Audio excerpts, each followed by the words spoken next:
Selamat siang, jumpa lagi dengan Denok Ayu Novel. Bagaimana kabar sobat semua? Sebelum kita mulai cerita ini, ayo kita subscribe, like, komen, share dan nyalakan loncengnya untuk mendapatkan notifikasi terbaru ketika Mimin mengupload video barunya. Menantu terbaik bab 198 ekuitas paksa. Mengejar. Lin Yu melirik Jiang Yan dengan heran, berpikir bahwa dia salah dengar. Saya setuju, kali ini saya akan mengampuni Anda untuk tidak mati.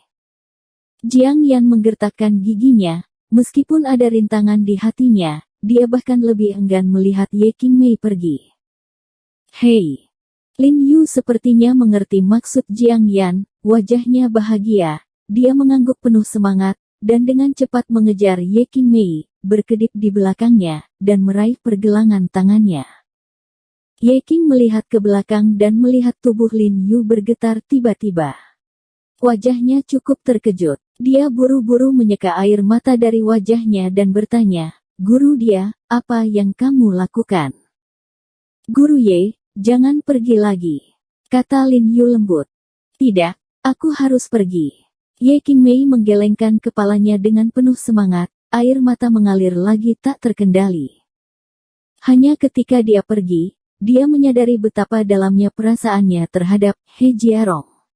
Dia telah mencoba untuk menghindari ini dan dengan sengaja mengurangi kontaknya dengan He Jiarong, tetapi baru kemudian dia menemukan bahwa He Jiarong sudah dalam. Itu sangat membekas di hatinya, dan dia sudah menganggapnya sebagai Lin Yu yang lain. "Guru Ye, bagaimana jika Lin Yu ingin kamu tinggal?" Lin Yu ragu-ragu sejenak, mengertakkan gigi dan berkata, "Jika Anda mengatakan, saya Lin Yu." "Guru He, apakah kau bercanda denganku?" Ye Qingmei mengangkat kepalanya dan menunjukkan senyum sedih.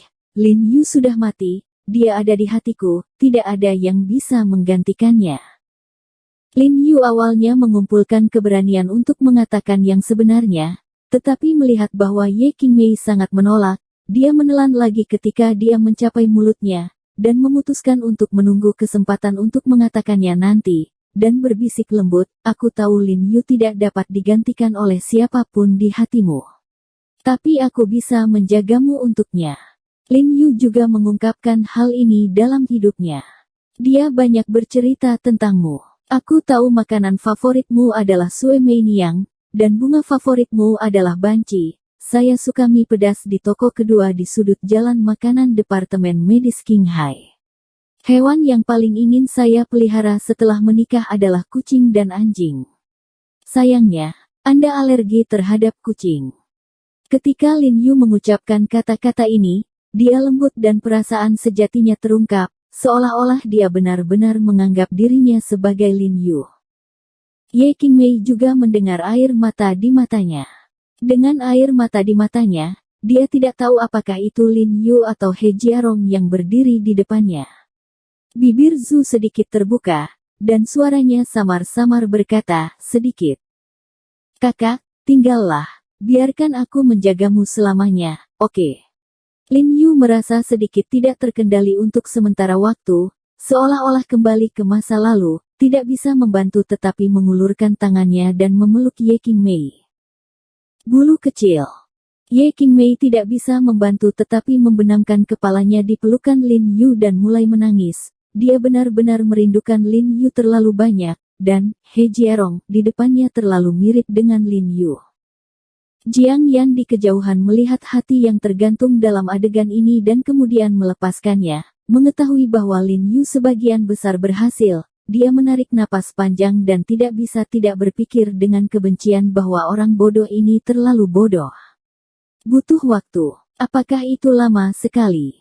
Orang-orang yang datang dan pergi di sekitar bandara tertarik dengan penampilan dan temperamen Jiang Yan yang luar biasa, dan mereka tidak bisa tidak melihatnya lebih banyak. Jika mereka mengetahui tentang aktivitas psikologis Jiang Yan saat ini, mereka mungkin akan muntah darah. Kecantikan yang secantik peri, mendesak suaminya untuk memeluk wanita lain. Lin Yu dengan lembut menghibur Ye Qingmei, dan pada saat yang sama, dengan licik mengeluarkan tiket dari tasnya, dan dengan lembut meremasnya, kekuatan spiritual yang kuat di tubuhnya langsung berkumpul di telapak tangannya, dan tiket itu segera hancur berkeping-keping. Penumpang yang pergi ke Tibet Selatan, harap diperhatikan bahwa penerbangan CA2956 Anda akan segera lepas landas. Harap bawa barang-barang Anda, tunjukkan boarding pass Anda, dan bersiaplah untuk naik pesawat di gerbang 3. Semoga perjalanan Anda menyenangkan, terima kasih. Pengumuman pengingat boarding terdengar di lobi bandara, dan Ye Qingmei kembali sadar. Dia dengan cepat mendorong Lin Yu pergi, menyeka air mata dengan cepat, dan menggelengkan kepalanya. Tidak, aku masih harus pergi.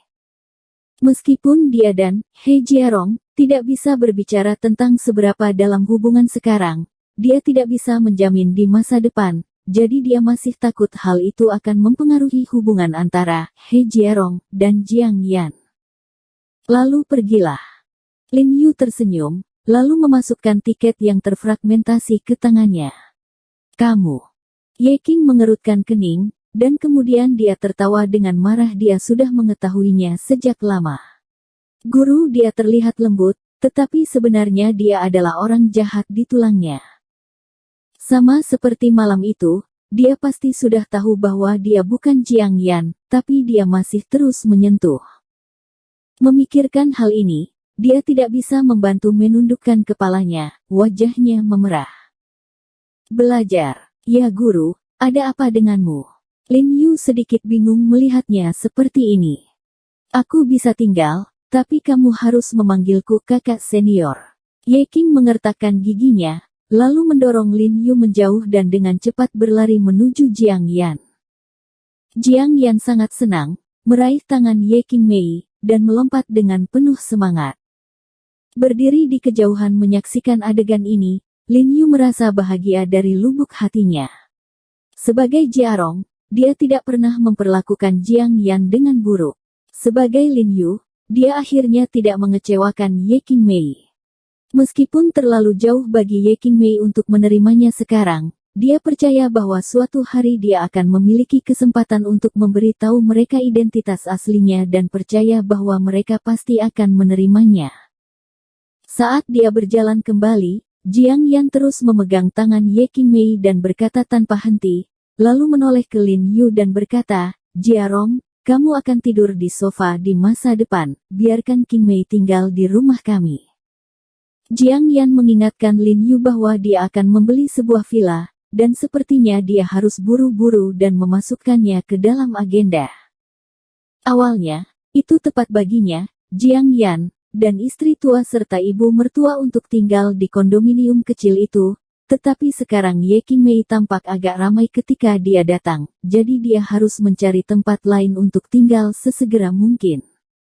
Dan ibuku sudah lama tinggal di villa, dan ibu mertua dari istri lama masih tinggal di rumah tua, yang benar-benar tidak masuk akal. Dia berpikir sejenak, dan memutuskan untuk meminta Suekin membantu mencari tahu di mana ada properti yang ada untuk dijual. Bagaimanapun, dia tahu banyak pengembang real estate. Mengenai harga, Lin Yu merasa tidak perlu mempertimbangkan terlalu banyak, meskipun dia tidak tahu berapa banyak uang yang dia miliki, dia tahu bahwa dia sangat kaya. Jadi Lin Yu turun dari mobil di tengah jalan dan bergegas ke Rongkin Meiyan. Kebetulan dia sudah lama tidak datang ke perusahaan, jadi datang dan lihatlah. Ketika dia tiba di perusahaan, Suekin sedang sibuk menelepon. Ketika dia melihat Lin Yu, dia masih memegang mikrofon dan menyapanya, memberi isyarat kepadanya untuk duduk dulu. Pada saat ini, ponsel Lin Yu berdering tiba-tiba. Dia melihat dan menemukan bahwa itu adalah Li Zhensheng yang menelepon. Dia buru-buru bangkit dan meninggalkan perusahaan dan mengambilnya di koridor di pintu. Pak, mengapa kumpulan bahan obat yang kita inginkan belum datang? Sudah berapa lama? Persediaan kita semua sudah habis, banyak bahan obat telah terputus, dan banyak pasien tidak dapat menangkap obat-obatan, dan penyakit mereka tertunda. Kata Li Zhensheng, mengatakan dengan penuh semangat. Belum dikirim. Lin Yu sedikit mengernyit, bertanya-tanya sudah berapa lama, dia pikir itu sudah dikirimkan. Oke, Saya akan menelepon dan bertanya pada pemasoknya. Lin Yu menutup telepon saat dia berbicara, tetapi sebelum dia dapat menghubungi telepon pemasok, sebuah suara tiba-tiba terdengar di telinganya. Ya, Tuan He. Kebetulan sekali, apakah Anda ada di perusahaan hari ini? Lin Yu menoleh dan melihat bahwa dia adalah seorang pria berusia 30-an. Tampaknya dia mengenalnya, tetapi dia tidak memiliki banyak kesan tentang dia dalam pikirannya. Tuan He, apakah Anda tidak ingat saya? Anda benar-benar seorang bangsawan, betapa pelupa Anda. Saya adalah manajer To Serba Kuan Sheng dan nama saya Bai Zongwei. Pria itu dengan cepat memperkenalkan dirinya pada He Jiarong.